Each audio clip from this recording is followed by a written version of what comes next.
Grace Hightower De Niro, the philanthropist and wife of legendary actor and entrepreneur Robert De Niro, is making a name for herself as an entrepreneur. She recently launched Grace Hightower and Coffees of Rwanda. And now, 20 years after the genocide in Rwanda, and after hearing the country's president deliver a speech promoting his Trade Not Aid platform, she started a for-profit company to support the coffee farmers there.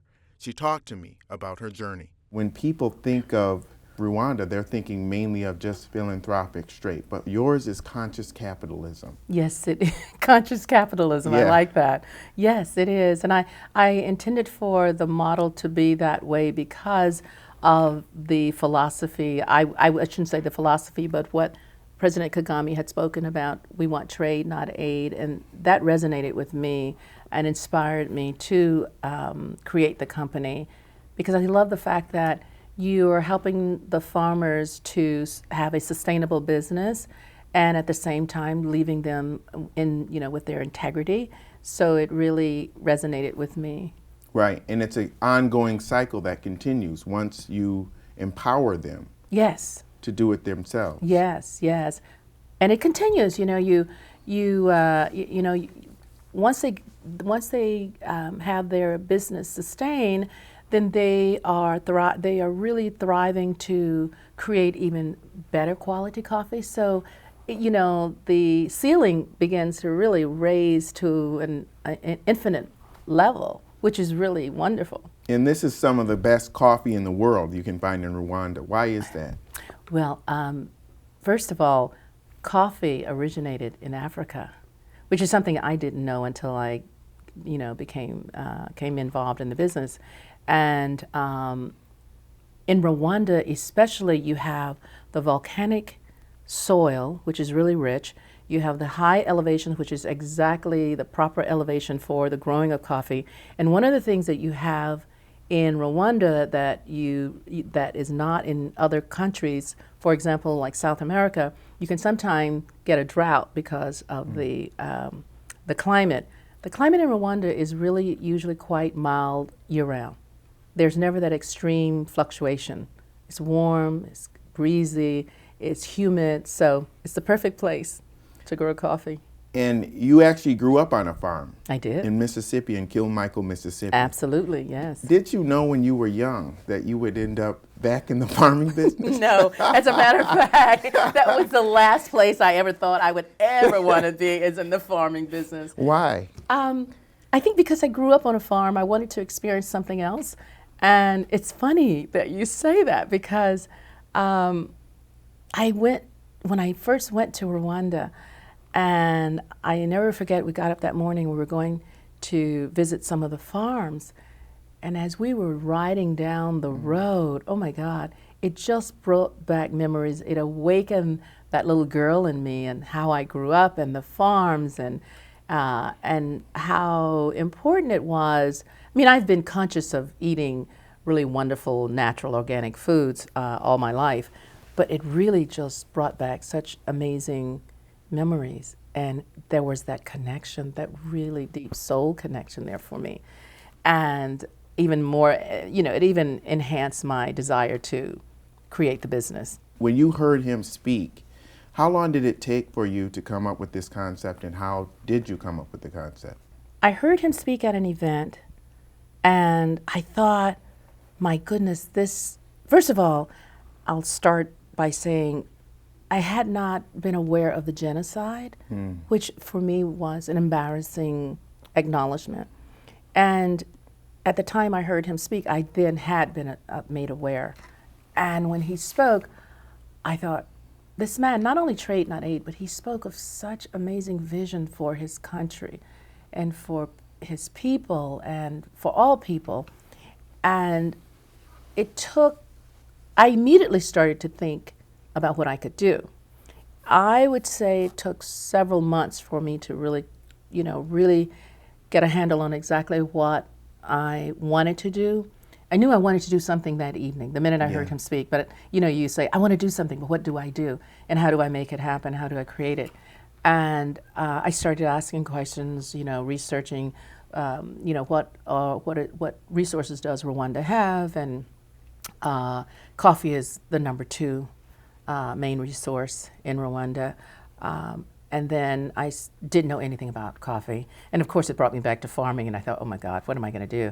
So I really researched and found two consultants, coffee consultants, who really helped to give me insight on the coffee world, which I really didn't have any knowledge about at all. And then my next step was I need to go and see and visit the country, because I wanted to make certain that I knew what I was getting involved in, and with eyes open wide. And I went there and just, fell in love with the people, fell in love with the country. And then I needed to try the product because I'd never tried it before. So I didn't know what Rwandan coffee tastes like. I know there are some here in the States, but I needed to try firsthand of specific areas which I was interested in sourcing from. And we did cupping, and I just thought, the product is great. That is the number one prerequisite of creating my business, that the product has to be there. Otherwise, yeah. But you knew enough. You could tell, even though that you weren't necessarily a connoisseur of coffee at the time, you could tell the difference. Yes, it's funny. If you have a palate for food, yes, for food, I think you can tell when something is really good and when it's okay or not good. And I knew, I said, this is absolutely incredible. It's smooth. Some of the tones are apricot and chocolate and nutty. And I knew, I said, this is it. And then, of course, it being the number two resource that Rwanda has as an export, I said, now I have to find a way to create the company. It's a different kind of poverty, and it's on another level. It is. It really is. What have you witnessed? For example, when I drove out to the countryside, to the farms, you see people are, and I won't say it's so different. It's different in a certain way, but it's not that different when you stop to think about it. The main difference would be this. When I drove out to the farms, there are no lights, no running water, of course, no inside plumbing, and no cars. So everyone is walking everywhere. And people have to walk hundreds of miles sometimes and they carry their coffee on their heads because that's the only mean of transportation is by feet. They have recently gotten bicycles, but very few. So when you talk about poverty, you look at the homes that they live in. Some of them, especially in the far rural areas, are made of small, teeny rooms, and the floors are, it's kind of like cement, but there's nothing really, it's not like in New York City, maybe in the projects, there's not electricity, running water, plumbing, or even sometimes, beds. So it's a whole nother level. Was it shocking for you then? It was. It was very shocking for me. And it was shocking where you would see women predominantly working on the coffee farms, and they would have their babies strapped to their backs, somewhat like in the South, long ago, somewhat like that, which really touched my inner soul. And that kind of poverty is what makes it a little bit different from here. The difference is those people, with what they have gone through, the atrocity that happened, they still have hope in their faces. They have that desire. They know that there's still hope. And unfortunately, sometimes in America, and I know that on a different level, and in America, poverty, there's so much more that people that are living in poverty have to contend with. And I say this meaning, they have crime, like whereas in Rwanda, the crime is very low, if at all. I don't even recall that there is crime. It just doesn't exist now. So it's a very different kind of poverty. How is for-profit different than the philanthropy work? Oh, it feels so good because you are creating, you're really creating something. You know, philanthropy is wonderful, but my experience is I've worked on committees and helped to do fundraisers, and it's that wonderful feeling, and then all of a sudden after the event is over, okay, so you go back and you start doing it again, and it's great because working with the Women's Foundation was very gratifying. However, I wanted to see something that would really sustain. And my vision is actually, I'm anticipating opening a coffee house here, a flagship coffee house. And what I'm going to do is reach out to the Women's Foundation because I know that they do amazing work in all 5 boroughs. And I would like to actually hire women who are trying to help themselves to get to another level in life. And that's my goal, to hire and to train. You talk about sustaining the business, and you know, a lot of times when I talk to people, I ask them about their children and what their plan is for them, because this is a business that you can hand down to them.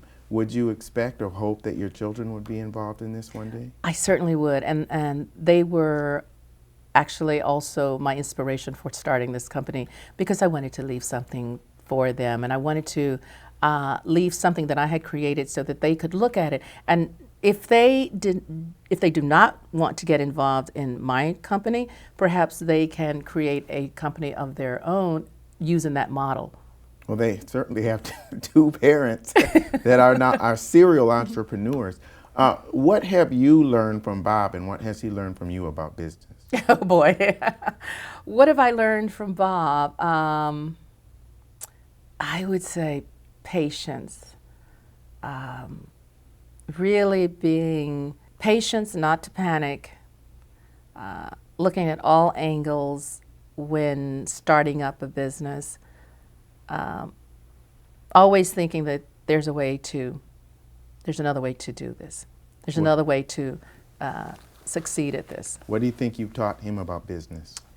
I'm not sure if I've taught him anything about business. Sure you have. That's a tough one. I don't know. I think if anything, probably would be if you really have a passion for a business, go for it. Though he has obviously done that already. Yeah, well, Yes. that's phenomenal. You also have a passion in the entertainment business yourself, because I watched last night. I rewatched Precious. Oh. And I saw that you were a social worker. I saw Yes. that scene. I didn't see Yes. the whole movie Okay. again, but I Okay. saw that scene again. Oh. And you also sing. Yes. You've done some singing. Yes. You were in the movie The Paperboy. Yes.